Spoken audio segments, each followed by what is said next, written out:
You said they were the college students were funded by Hamas and Muslim Brotherhood? Yes. Wow.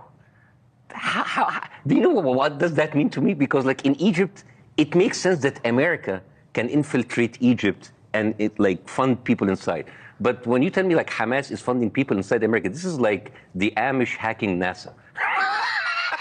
It's like the Wi-Fi in the Hamas tunnels really work that well.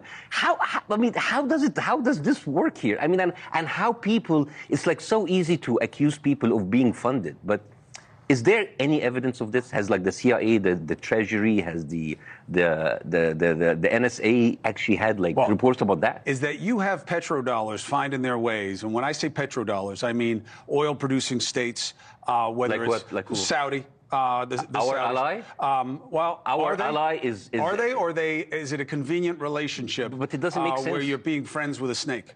So Saudis and Qatar, who have the biggest American, U.S. A lot of money in universities to fund Arab studies and Middle Eastern studies programs. What do they get for that money? And protests. But it's interesting when we talk about funding and how we talk about like how students who what they have showed up for the funding is like a couple of tents from Amazon, and we don't talk about the funding of AIPAC. 15. You just mentioned the opening. 15. Isn't that more important that a foreign nation is buying our election? It's not like we're dealing with the Middle East with the most genteel people. I could make a very easy argument that I'm sure you would accept that your home country, Egypt, their border wall with Rafah and Palestine does not speak to brotherhood. You want them out. You don't want more to get in. You don't want more in Egypt. You have not treated the ones that are there as well. Let's talk about like something that's. So I don't know about the Arab Brotherhood. Let's talk about the secondary effect of the killing. I told you this example before. This is like you going in, killing someone in Fifth Avenue, and you're angry at the neighbors for not burying the corpse. You have this. I don't understand. Like, why doesn't Egypt tell them like why don't you stop the killing? That is the question. I will give you a 5-year-old analogy. Please. Palestine is like a fishbowl. A fishbowl. It's a lot of fish. It's condensed. There's like so much fish in so little air. And Israel is like the person over that bowl and just like crashing the bowl, killing the bowl, taking the fish anytime. But so Israel can do anything with this fishbowl. At a certain point, Israel is just hovering over that fishbowl.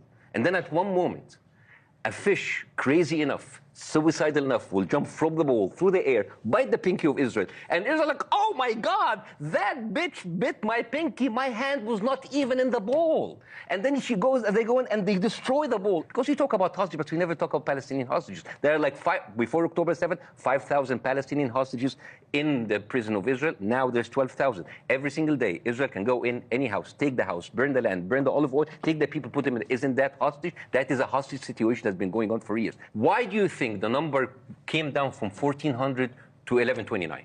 Because it was inaccurate. No. Why? According to Israeli official, because so many bodies were so burned and so stuck together, they could not distinguish the Hamas fighters from the Israeli hostages, right? So that much fire that burns the body that much, do you think people with machine guns on motorcycle have that kind of fire? No, that was the firepower of tanks and Apache, and according to Israeli witnesses, Israel was a lot, according to a Hannibal directive, if people would like to actually look that up, Israel actually killed many of those hostages on the way out. As a matter of fact, one of the soldiers said, I saw a car running back to the borders, and I know that there were hostages, so I thought of killing everybody instead of taking them hostage. And that is so effective. You understand what this soldier said? He was like, okay, if they are dead, there's no hostages, there's no rescue effort, so now I have saved one shift. This is amazing. Basically, like their idea of not negotiating with terrorists is not have anything to negotiate about. And those pictures of cars that were incinerated and burned to a crisp